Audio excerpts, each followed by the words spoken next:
Good day everyone. Our topic for today is all about morality and introduction. So let us first define what is morality. Morality has to do with the way we live our lives. Morality helps us to judge the difference between right and wrong. So as human, we all know that we are governed and surrounded by different kinds of laws. Just like first ay yung ating religion. May mga bagay na kapag ginawa natin, alam nating against to by the wills of God. May mga bagay naman na kapag ginawa natin, it is against by human rights or yung ating constitutional laws. May mga bagay naman na kapag ginawa natin, alam nating against to kung ano yung dinidictate by the society or by the tradition and culture. And once we know the difference between the two, we can do what is right and avoid what is wrong. Okay? We are human beings at doon yung pumapasok minsan na kapag nakagawa tayo ng tama at mali, lagi nating sasabihin, pasensya na, tao lang. And we are able to think about our behavior in order to decide what is to say and what to do in any given situation. So looking at your behavior, alam natin kung paano natin mabibigyan or ma-justify yung mga decision natin sa buhay o yung ating mga iniisip. So when we encounter moral situations, we can either act in a way that we know is right or what can do to the opposite and act in a way that we know to be wrong. Because sometimes may mga bagay tayo na alam nating tama pero hindi natin ginagawa. Kasi we are stuck between moral situation kung saan magdi-decide ka. Kapag ba to ginawa ko, what are those consequences? Kapag ba to hindi ko ginawa, ano yung mga possible na pwedeng mangyari? Okay? So, there are three kinds of person basically when we are talking about morality. First is the moral person, wherein he knows the difference between right and wrong and chooses to do what is right. So, meaning to say, si moral person, alam niya ang pinagkaiba ng tama at mali at lagi niyang pipiliin at ginagawa kung ano yung tama. May mga tao naman na tinatawag nating immoral person kung saan alam nila yung pinagkaiba ng tama at mali pero ginagawa pa rin nila yung mali. Okay? While there are another part or another person which is amoral kung saan he has no regard for any standard or right or wrong. So ibig sabihin wala siyang pinaniniwalaan na tama at mali. Kung anong gusto niyang gawin, go lang siya. Kung anong gusto niyang sundin, kung anong decision niya, yon ay paniniwala niya. Ibig sabihin, wala siyang standard ng tama at mali. Okay? So, their moral behavior can depend on. So, may mga morality or mga actions na meron dinedependehan natin. First is the consequences. The reason why we are doing this because we all know na merong pwedeng maging resulta or the consequences. So, what will happen if they do or don't do it? Okay? Also, the emotions. Lagi natin chine-check kung ano ba yung mararamdaman natin or our feelings. How will they feel about their decision afterwards? So, doon nagkakaroon ng epekto yung moral behavior natin. Sa minsan naman, is the situation, the background, what led up to it, and most especially is the laws and rules. Okay? If it is against the law or a rule, how about the authority? If someone orders them or forces them to do it, kaya nagkakaroon ng moral behavior. Kasi, sometimes may mga tao na superior sa atin, nagbibigay lang ng orders na ito ang gagawin mo, kahit ayaw man nila o hindi, nagagawa nila. And that affects the moral behavior. Meron namang common practices, yung laging ginagawa. So, dahil nga palaging ginagawa, naging habit na, so, para sa kanila, tama na yon. Okay? Whether or not everyone is doing it. While their conscience, so, ibig sabihin, yung konsensya, nagdi-dictate about moral behavior kaya tayo gumagawa ng isang bagay. Something that tells them it is right or wrong. Question to consider. Think of a character that you have read about in a book, scene, or television, or in a film or video game who fits the description, immoral person, an immoral person, or an amoral person. Then, explain why you have placed them character in their particular categories. Okay, making moral decision. What are values? A values is something that we think it is very important and worthwhile. Do any of this value apply to you? To be popular, to have lots of money, to have lots of friends, to be respected, to get good exam results, to have a nice car, to be good at sports, to be happy and content, to have a strong faith. Is that what we call values? Okay? So meaning to say, our values affects the way we think, what we say, and what we behave. Our values are not acquired by accident. We get our values from other people. Can you think of an example of where their values came from? Okay. There are steps in moral decision making. First is the facts. Ano ba yung mga makatotohanan ng bagay or the information? And then, if we're going to have a moral decision making, so ano ba yung mismong nakikita mo? Kung ano yung mismong problem? Well, the option. Ano ba yung mga option mo? Is that option A, gagawin mo ba to? Option B, hindi na. Option C, pagbabalang bahala mo na. Well, in order for us to have a moral decision, there are step 3, which is the advice. Ano yung advice na nasa paligid mo? Ano yung advice na nasa sarili mo? While the fourth one is the values. Ano yung values na pinaniniwalaan mo? Ano yung values na gusto mong gawin? And after that is about prayers. Kailangan, kapag nag-i-step in moral decision, kapag nandoon ka sa sitwasyon na gulong-gulo ka na, you are stuck between what is right and wrong, kailangan, nandoon ka pa rin sa prayers para merong tumulong sa'yo. And the last part is decision. If nagawa mo na yung facts, yung option mo, gagawin ko man to o hindi, or advice sa'yo ng ibang tao, at yung values na pinaniniwalaan mo, at nakapagdasal ka na, then you have the chance to make a decision. Ano ba talaga yung decision mo? Gagawin mo ba to dahil alam mong tama, o gagawin mo to dahil alam mong ito ang para sa lahat? Okay? Okay. What is morality matters?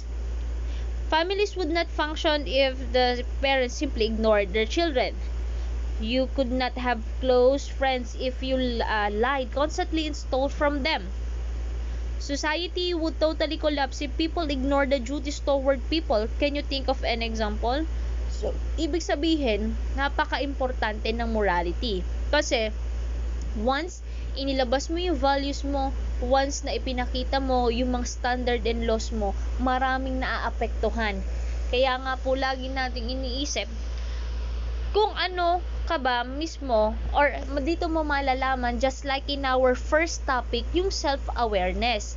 Kasi alam mo sa sarili mo na you are aware of what you are doing, your emotion, your feelings, your goals. So yung po yung minsan nakakaapekto sa atin. Okay? Where does our morality comes from? It is in a right way or in a wrong way. Okay, so saan ba natin nakukuha minsan yung mga morality na meron tayo? First is home and family. Kasi, the home and family play an important part in the influencing our moral outlook. So, first and foremost, our parents were the first people to teach us the difference between right and wrong. Si nanay at si tatay po ang kauna-unahang magsasabi sa atin na kung ano po ba ang tama at kung ano yung mali. Okay? As children, we learn that it is good to share our toys. So, di ba laging sinasabi ni nanay at tatay na makipaglaro sa mga kaibigan, i-share yung mga bagay na meron ka, yung mga laruan mo, once na halimbawa ay umiiyak ka dahil ayaw mong pahiram ng laruan. So, doon, to the rescue si parents, sinasabi niya that it is bad to hindi mali yun na hindi mag-share sa mga kaibigan. And always tell the truth and not hate other children. So, yun po yung mga basic na tinuturo ni parents. Mag-share ng toys, magsabi lagi ng totoo, at huwag manakit ng ibang mga bata. So, doon yun yung mga na-exercise na kung ano yung moral na dapat nating makuha or matutunan. Also, friends and peers. As we grow older, we begin to be influenced by others outside the home. And going to school, making friends, and mixing with other children or our own age meant we encounter different types of values. So kasi nga po, we are surrounded by different kinds of people. May mga bagay na iba-ibang beliefs natin. Example, iba-ibang religion. Sa iba-ibang religion, ibig sabihin, iba-iba din yung pinaniniwalaan. So, in that way, malalaman natin or makakakita tayo ng iba't ibang paniniwala na dapat nirerespeto pa rin natin. Therefore, it can be said that our friends and peers also play an important role in influencing our moral outlook. The reason, may mga tao na nagbabago ng paniniwala sa buhay, di ba? May mga taong nagbabago ng religion because nakikita nila na iimpluwensyahan sila ng ibang tao na nasa paligid nila. And that is the reason, minsan sinasabi natin na kung sino daw yung kaibigan mo, yun ka din daw. But no, once alam mo sa sarili mo yung morality, your values, you are aware of what you are, doon mo masasabi na kahit anong mangyari, hindi ka maiimpluwensyahan or yung moral behavior mo. Okay? Next is the religion and church. People's moral outlook is strongly influenced by the religion in which they have been brought up. Meaning to say, talagang mas malakas ang impluwensya ng religion and church. Kasi kung ano yung pinaniniwalaan nilang tama, given by the wills of God, so yun yung mostly talagang pinaniniwalaan natin kasi napaka-importante ng religion sa atin. Many young people go to schools with a religious ethos where they are educated in their faith.